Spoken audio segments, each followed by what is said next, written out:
Welcome back. आपका बहुत स्वागत है व्यूअर्स। आप देख रहे हैं कहानी कुर्सी की। मैं हूं सौरभ शर्मा आपके साथ। महाराष्ट्र से बहुत सारी खबरें हैं क्योंकि महाराष्ट्र में आज नॉमिनेशन का आखिरी दिन है, तो आज ज्यादा चर्चा हम लोग महाराष्ट्र की करेंगे। सारे मेहमान आ चुके हैं। हर्षवर्धन त्रिपाठी जी, विजय त्रिवेदी जी, अवधेश कुमार जी, समीर चौगांवकर साहब हमारे साथ हैं। और आपको बता दूं, महाराष्ट्र में अजीत पवार ने नॉमिनेशन फाइल कर दिया है। मुख्यमंत्री एकनाथ शिंदे नामांकन करने के लिए अपने रोड शो लेकर के जा रहे हैं अपनी सीट पर। और इसके अलावा कुछ दावे हैं, कुछ अलग अलग सीटों पर इंटरेस्टिंग चर्चाएं चल रही हैं, उसके बारे में आपको बताऊंगा। जैसे अजीत पवार साहब का ही केस है। अजीत पवार के सामने उनके सगे भतीजे को उतार दिया गया, युगेंद्र पवार को। अजीत पवार कह रहे हैं कि ये नहीं करना चाहिए था शरद पवार जी को, मेरे खिलाफ भतीजे को नहीं उतारना चाहिए था। तो ये भी कह रहे हैं कि हाँ, मैंने लोकसभा चुनाव में सुप्रिया सुले के खिलाफ, अपनी बहन के खिलाफ अपनी पत्नी को टिकट दिया था, वो भी गलत था, तो अब भी उनको ऐसा नहीं करना चाहिए था। एक बात। अब दूसरा, जैसे नवाब मलिक है, नवाब मलिक चुनाव न लड़े, इनफैक्ट इस महायुति के किसी नेता के साथ नजर तक ना आए, ये कोशिश भाजपा करती रही है। लेकिन उनकी बेटी को अजीत पवार ने टिकट दिया और अब नवाब मलिक ये कह रहे हैं कि मैं तो कल नॉमिनेशन कर दूंगा। अब नॉमिनेशन कर देंगे तो कहां से करेंगे? इंडिपेंडेंट पर्चा भरेंगे? अजीत पवार बीजेपी की शिकायतों को, नाराजगियों को दरकिनार करके उनको टिकट दे रहे हैं, या फिर वो वापस शरद पवार गुट में भी जा सकते हैं? इसकी चर्चा हम लोग करेंगे। फहाद अहमद, ये आपको मालूम होगा, ये समाजवादी पार्टी से यूं तो जुड़े हुए हैं और एक्ट्रेस स्वरा भास्कर के हस्बैंड हैं, और ये चुनाव लड़ रहे हैं इस बार। और नवाब मलिक की बेटी को जो टिकट दिया अजीत पवार ने, उस सीट से इनको उतार दिया है शरद पवार ने। और एक्चुअली समाजवादी पार्टी के लीडर हैं, लेकिन लड़ेंगे शरद पवार के टिकट पर। उन्होंने कहा कि मैं उनका बड़ा आभारी हूं कि अखिलेश यादव से बात करके मेरी उम्मीदवारी के लिए बात की है। तो ये सारी इंटरेस्टिंग बातें हैं आज। लेकिन पहले आपको दो दावे सुनवा रहा हूं। देवेंद्र फडणवीस, लोगों ने कहा कि वो कह रहे हैं, लोगों ने तय कर लिया है कि महायुति सत्ता में वापस लौट रही है और सारे रिकॉर्ड टूटेंगे इस बार। और दूसरे संजय निरुपम हैं, जो कांग्रेस छोड़कर एकनाथ शिंदे की पार्टी में आए हैं, और वो ये कह रहे हैं 23 तारीख को हाथ में भगवा लेकर हम विधानसभा में जाने वाले हैं। खड़ा रहने का अधिकार रहता है।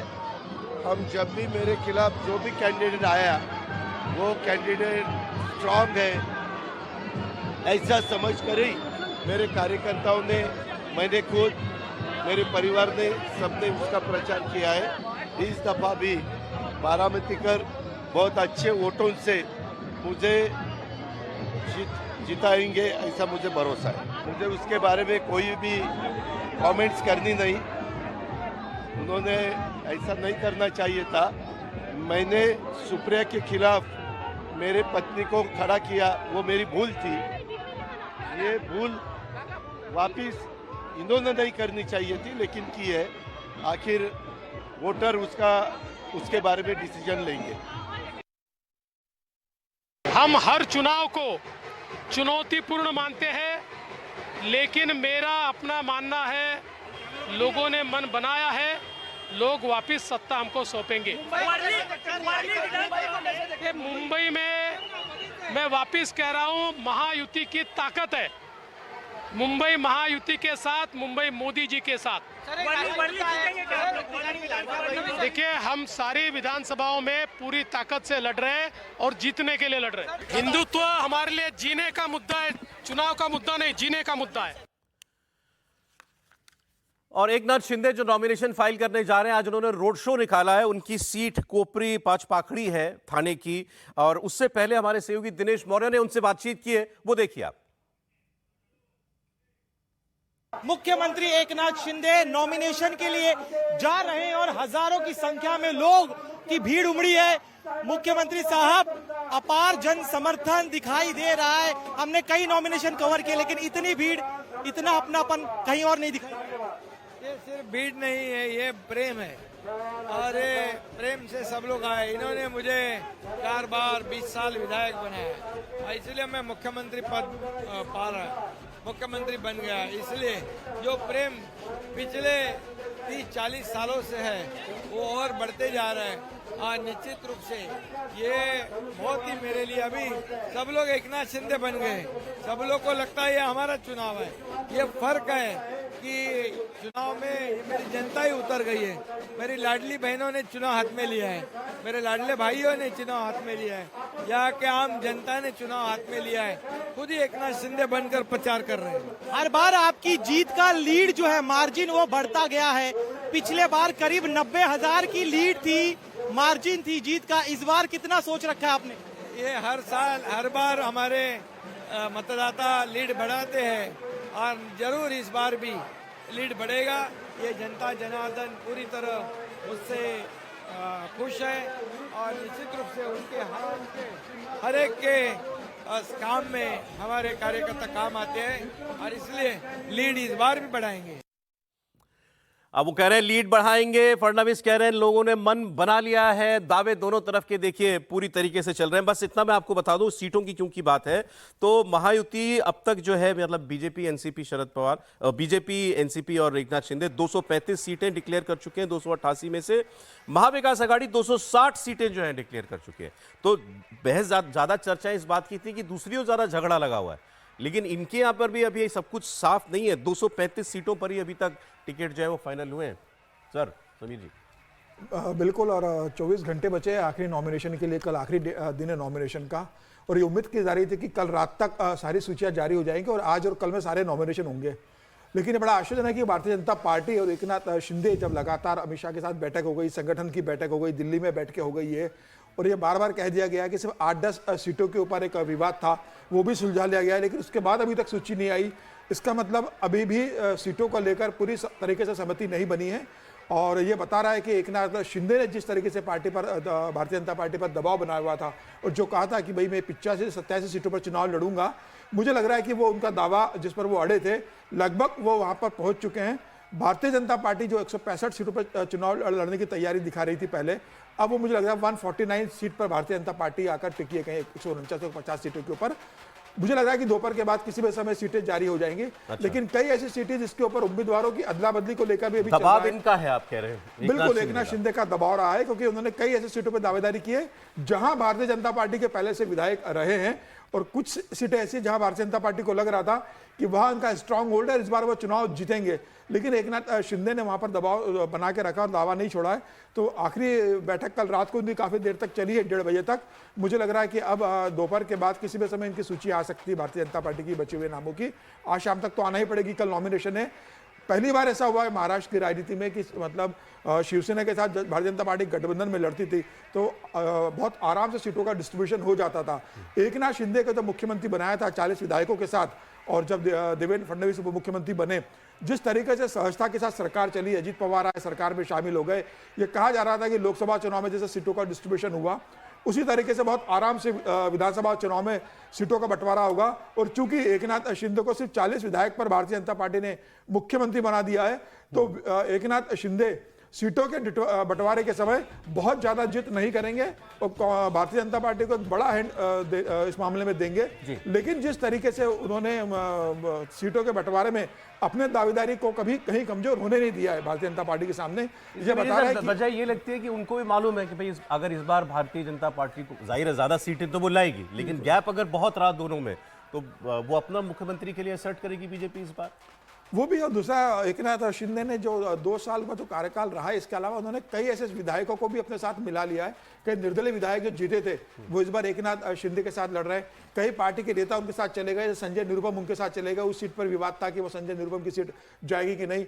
कई संगठन के लोग उन्होंने शामिल करे, तो उन्होंने संगठन भी अपने मजबूत किया और वो चाहते हैं कि जहां पर उनका दबाव ज्यादा है वो सीट दी जाए। और चूंकि एकनाथ शिंदे का कहना है कि जब भारतीय जनता पार्टी शिवसेना के साथ मिलकर चुनाव लड़ी थी 2019 का, तो जो सीटें शिवसेना के साथ गठबंधन में गई थी उतनी सीटें पर मेरा दावा बनता है। हालांकि उतनी सीटें उनको मिली नहीं है, लेकिन यह है कि 85-87 सीटें अगर एकनाथ शिंदे गठबंधन में ले रहे तो उनको तो 2 मोर्चे संभालने रहे, सभी बात कर रहे थे। पहले तो चुनाव जीतो, मेजोरिटी में आओ, फिर उसके बाद दूसरी लड़ाई मुख्यमंत्री कौन बनेगा उस बात की। हर्षवर्धन जी। नहीं, देखिए मुझे लगता है कि इसमें बहुत ज़्यादा भ्रम की स्थिति नहीं है। अमित शाह के साथ जब ये तीनों नेता बैठे थे अभी 4 दिन पहले, देवेंद्र फडणवीस थे, एकनाथ शिंदे थे और अजीत पवार थे, जो बहुत विवाद की सीटें थी उनमें से भी 5 सीटों पर उन्होंने प्रत्याशी घोषित कर दिया। जो अजित पवार के हिस्से जानी थी वो भी चली गई। ये अब नए तरह के विवाद आ रहे हैं और सिर्फ एकनाथ शिंदे की तरफ से नहीं आ रहे हैं। अब नवाब मलिक जो विवाद खड़ा कर रहे हैं वो नया है, क्योंकि उनकी बेटी को टिकट समझौते के तहत ही दिया गया था, वरना अणुशक्ति नगर से देने की कोई, सना मलिक को देने की कोई वजह नहीं थी।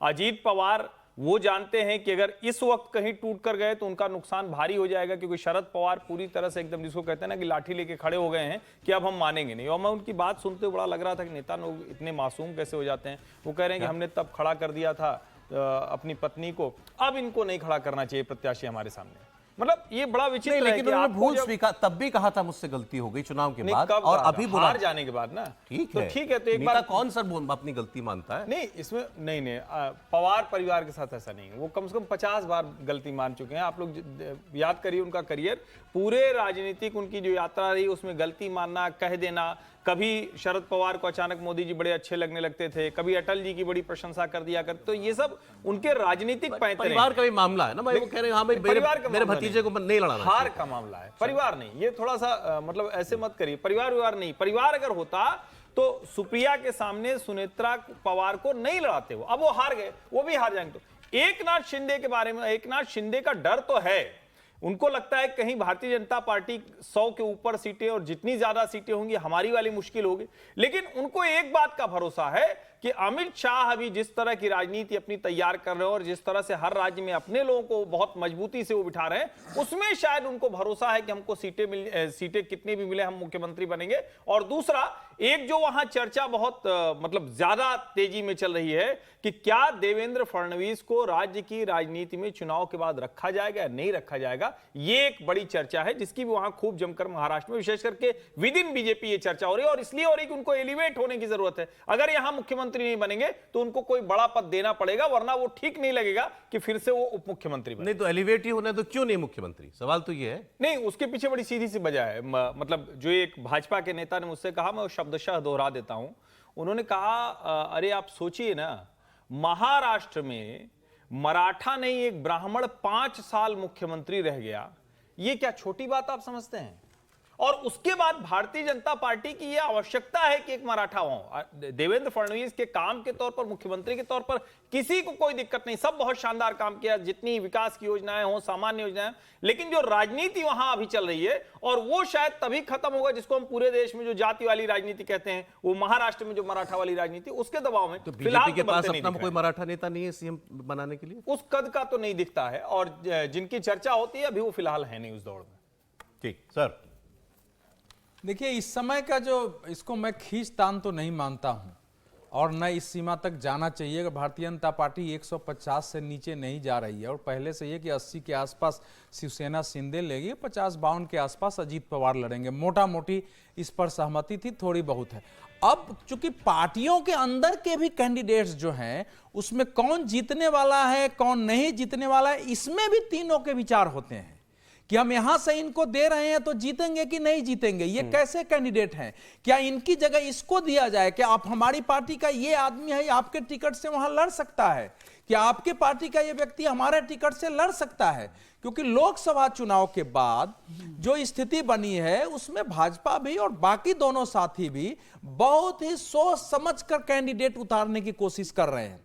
तो इस समय कोई पार्टियों में मतभेद है सीटों को लेकर, ये तो अजीत पवार ने भी कहा कि 11 पर हमारी बात नहीं बनी है, और यही बात देवेंद्र फडणवीस ने भी 2 दिन पहले पत्रकारों से बातचीत में कहा कि 10 के आसपास है, बाकी सब चीजें तय हो गई है। तो 10 और 11 पर अगर 2 नेता अलग अलग बयान में बोल रहे हैं तो फिर इसको स्वीकार करने का कोई कारण नहीं कि बहुत ज्यादा बना हुआ है। लेकिन कैंडिडेट्स को लेकर के और पार्टियों में भी थोड़ी अदला बदली हो सकती है क्या, ये सब लेके चीजें इस बीच चल रही है। क्योंकि इनको महाराष्ट्र का चुनाव हर हाल में जीतना है, महाराष्ट्र का चुनाव, और एकनाथ शिंदे इतने समय में इतने पॉलिटिक्स किए हैं, उनको अपने बारे में मालूम है। ये हैसियत नहीं है कि नरेंद्र मोदी और अमित शाह के सामने जाके और बहुत कठोरता से कोई शर्तें रख सके कि हम इतना लड़ेंगे ही, ये मांग सकते हैं। और वो भी जानते हैं कि इनको हम नाराज करके आगे की राजनीति अभी नहीं कर सकते हैं, इसलिए इस ढंग से ये मैच्योर तरीके से बातचीत नहीं हो रही है। तो मुझे लगता है कि आज कल में होगा, पहले हो जाता तो बहुत अच्छा होता, क्योंकि अब कल ही नामांकन का अंतिम दिन है, 20 नवंबर को चुनाव है, तो लोगों के बीच थोड़ा संदेश ऐसा जा रहा है कि शायद कोई मतभेद है, लेकिन उस प्रकार के मतभेद की मेरी जानकारी अभी तक की नहीं है। मतभेद केवल इतना पर मतभेद कर केवल इस पर है कि यहां से कौन कैंडिडेट उतारा जाए, लेकिन एक तरफ है, दूसरी तरफ भी अगर आप देख लीजिए तो बहुत स्थिति क्या है। आप अखिलेश यादव का बयान देख रहे हैं, शिवसेना का बयान देख रहे हैं, और सबसे जो महत्वपूर्ण इस बार जो विधानसभा चुनाव में हुआ है कि लोकसभा चुनाव में सबसे ज्यादा सीटों पर शिवसेना उद्धव ठाकरे लड़ी थी, उसके बाद कांग्रेस लड़ी थी, और सबसे कम पर शरद पवार लड़े थे। शरद पवार जी ने तीनों पार्टियों को बहुत बुद्धि से वो लड़ाई तो इन्होंने लड़ी और समान पर ला दिया कि पहले तो भैया 85-85-85 पर सब एक साथ आओ, तब आगे बात चलेगी। ये उनकी बहुत बड़ी सफलता है। जो टिकटों की सूचना आ रही है उसमें आ रही ऐसे सीट जो एनसीपी ने कभी नहीं जीता हो, वेस्ट महाराष्ट्र से भी दे दिया उनको, उत्तर महाराष्ट्र का भी दे दिया है कांग्रेस को और शिवसेना को। उस मुंबई दे दी, मुंबई से कांग्रेस बहुत कम सीटों पर लड़ रही है। तो वो स्थिति जो बनी है वो देखने की है कि कांग्रेस पार्टी सबसे ज्यादा लोकसभा सीट लाने के बावजूद विधानसभा में इतने दबाव में कैसे आ गई। और हमने शिवसेना भी बात तो की थी परसों की, राहुल गांधी ने इस बात पर नाराजगी जताई कि भाई आप लोगों ने जितनी सीटें कंसीड कर दी। उस पर एक ऐसा है कि यूपीए सरकार में जब भ्रष्टाचार बहुत बड़ा होता था तो शाम को सोनिया जी का एक प्रेस ली जाती थी हर भ्रष्टाचार के बाद, कि सोनिया जी ने इस पर नाराजगी व्यक्त की है, भ्रष्टाचार से किसी तरह का समझौता नहीं हो सकता है और जो भी कानून की दृष्टि से होगी कार्रवाई होगी। ये आपको अगर उस समय के निकालेंगे तो एक बार मैंने टेलीविजन पर कहा भी कि सोनिया गांधी ऐसी महादेवी हैं कि पैर के नीचे किसी की बलि भी चढ़ जाए तो खून के छींटे वहां तक नहीं पहुंचे। तो वो बड़े नेता जब होते हैं तो उनका तो राहुल गांधी वही कर रहे हैं। राहुल गांधी जी उठ के नाराज हुए क्यों चले गए? भाई आपको वहां बैठ के जो टिकट दिलवाना है दिलवाइए। अब दे दिया सहयोगी को तो दे दिया, वापस थोड़ी आएगा। नहीं तो उनकी जानकारी में नहीं दिया। अच्छा, ऐसे पार्टी चल रही है। हरियाणा हारने के बाद आप क्या चाह रहे हैं कि फिर से वही हो जाए? आप शराब बेवजह का रोड़ा नाटक मान गए हैं सर, वो लोग मान गए। पहले एक बार जरा अजीत पवार वाली बात आपसे एक लाइन जोड़ दूं सर मैं, अभी सर ने कहा, हर्षवर्धन जी ने कहा अजीत पवार अब माफी मांग ली, जो कर ले वो मजबूरी है उनकी, लेकिन क्यों ना लड़ाए शरद पवार उनके सामने भतीजे को। बिल्कुल ठीक बात है। और हर्षवर्धन जी जो बात कर रहे हैं ये परिवार की बात नहीं ना, ये तो हार की बात है। अगर अजीत पवार जी को भी ये डर नहीं होता तो वो कहते ठीक है जो लड़ेगा लड़ेगा, कोई बात नहीं है। और वो सुनेत्रा पवार की हार के बाद ही उन्होंने माफी मांगी थी ना। अगर मान लीजिए, अच्छा इसको देखिए, यदि सुनेत्रा पवार जीत जाती तो क्या आपको लगता है अजीत पवार माफी मांगते? बिल्कुल नहीं मांगते। तो फिर आप ये बात ही कैसे कर रहे हैं? इसका मतलब कि मसला हार का है। आप लोग किसी आदमी के मन में अगर आया ये भाव आया कि नहीं हमसे गलती हो गई, आप लोग हो सकता है योगेंद्र जी भी बाद में माफी मांग लें। नहीं सर, मैं इसमें एक लाइन जोड़ देता हूं। मैं एक लाइन जोड़ देता हूं। जब अजीत पवार की वाइफ सुनेत्रा पवार हारी थी तो अजीत पवार ने कहा था ठीक है लोकसभा तो नहीं गई है ना, सदन में तो मैं भेज दूंगा, राज्यसभा भेजूंगा। कोशिश और अहंकार में राज्यसभा भेजा उन्होंने अपनी वाइफ को।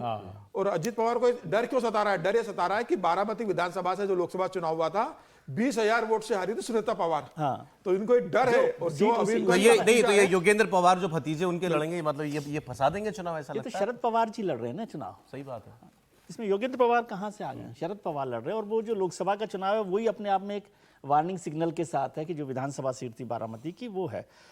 अभी बात जब हम महाविकास अघाड़ी की कर रहे हैं कि जब राहुल जी नाराज हो गए कि नहीं हुए, सही बात है कि राहुल जी को नाराज होने की क्या जरूरत है? वहां पर बैठ के सेटल करें, जैसे अमित शाह जी कर रहे हैं। अमित शाह जी भी नाराज हैं लेकिन वो बाहर आके तो नहीं जा रहे ना मीटिंग से। नाराज है? नहीं, अमित शाह नाराज नहीं है। सीटों को देखिए नाराज है। देखिए सर, एक लाइन में जोड़ देता हूं। दरअसल अजीत पवार का डर ये है कि जो श्रीनिवास पवार है, अजीत पवार के जो छोटे भाई है, उनके बेटे हैं सगे छोटे भाई के। और श्रीनिवास पवार ने स्पष्ट बयान दिया था कि अजीत पवार ने परिवार के साथ गद्दारी की है, राजनीतिक गद्दारी नहीं की है, परिवार के साथ गद्दारी की है। जिस शरद पवार ने अजीत पवार को राजनीतिक में लेकर आए, सब कुछ दिया, उस परिवार को तोड़कर वो लेके गया। ये परिवार स्वीकार नहीं करता है। तो अब अजीत पवार को लग रहा है कि पूरा परिवार मेरा अलग हो चुका है मेरे से। परिवार अलग हो गया। अगर बारामती का वोटर भी मेरे से छूट रहा है, अगर बारामती का वोटर ये मानता है कि भाई अजीत पवार को इतना शरद पवार ने दिया, बारामती जो बनाई वो शरद पवार की देन है, और अगर शरद पवार के साथ सेंटिमेंट चले जाते हैं तो अजीत पवार के लिए जीतना बहुत मुश्किल होगा। अजीत पवार भी शरद पवार की देन है, बारामती के लोग ऐसा भी मानते हैं, वो भी बात है। लेकिन अभी आप देखिए ना, एकनाथ शिंदे जी की चिंता क्या है, उनको समझ आती है बात कि भाई पिछली बार तो उद्धव ठाकरे की शिवसेना को तोड़ने के लिए एकनाथ शिंदे को सीएम बना दिया गया। अब वो जरूरत तो नहीं है ना भारतीय जनता पार्टी को। तो यदि भारतीय जनता पार्टी और एकनाथ शिंदे की शिवसेना के बीच में सीटों का अंतर बड़ा रहा तो उन पर थोड़ा सा वो उस तरह का दबाव नहीं बना पाएंगे जो दबाव बन सकता था कि 2 साल पहले जो बना दो लिया साल था। पहले बना लिया था, उस समय तो मजबूरी थी भारतीय जनता पार्टी की, समझ लीजिए। आज वो नहीं है, तो क्या वो भारतीय जनता पार्टी से इस तरह का डिफरेंस रखते हैं? और शिवसेना, शिंदे और अजीत पवार दोनों ने क्या कंडीशन रखी सीट की, कि जो सीटें शरद पवार की, मतलब शिवसेना के पास थी पूरी, और जो एनसीपी के पास थी, उन सीटों के आधार पर उन्होंने सीटें मांगी हैं।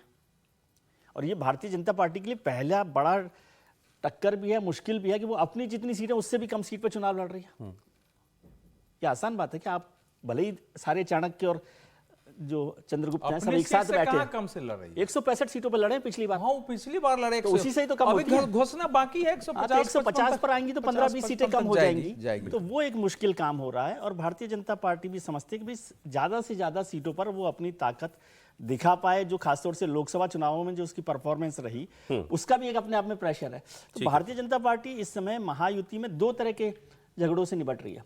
एक अपने सहयोगियों से, खासतौर से एकनाथ शिंदे से, उसके प्रेशर में भी वो है, और दूसरा अपने कैंडिडेट्स के साथ भी उसकी बड़ी दिक्कत चल रही है। इसलिए 40-45 सीटें अभी तक फाइनल नहीं हुई लास्ट मिनट तक। तो वो दोनों संकट से, लेकिन ये होता कोई ऐसा वो भी नहीं है कि नई बात नहीं है कोई, ठीक बात नहीं, है। लेकिन बात है, और वो संकट बहुत शब्द सारा जो है, है। नहीं सुनिए, संकट शब्द जो है आपका, आराम कह लीजिए, आराम ये से थोड़ा कर रहे देखिए हैं। ऐसा है, इसमें संकट जो शब्द- मेरी समझ है, देखिए इस लेवल की लड़ाई बड़े नहीं आराम है। से सब लोग बैठकर अभी 40-45 सीटों पर आखिरी कर रहे समय में हैं फैसला करेंगे। जगेंगे ना, कौन जीतेगा कौन हारेगा, आप तो जानते हैं, मैं आप अनुभवी आप व्यक्ति सब हैं। छोड़िए, आप यही बता दीजिए कौन जीतेगा कौन हारेगा।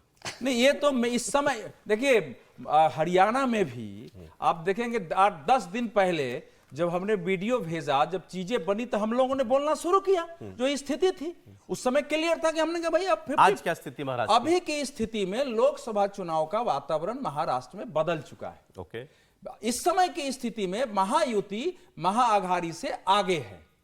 इस बात की संभावना है कि लोकसभा चुनाव का परिणाम पलट जाए और महायुति सरकार बनाने की स्थिति में आ जाए अपने आप। ठीक है, ये इस ये समय अभी की स्थिति मान रहे हैं आप भी मान रहे हैं सर?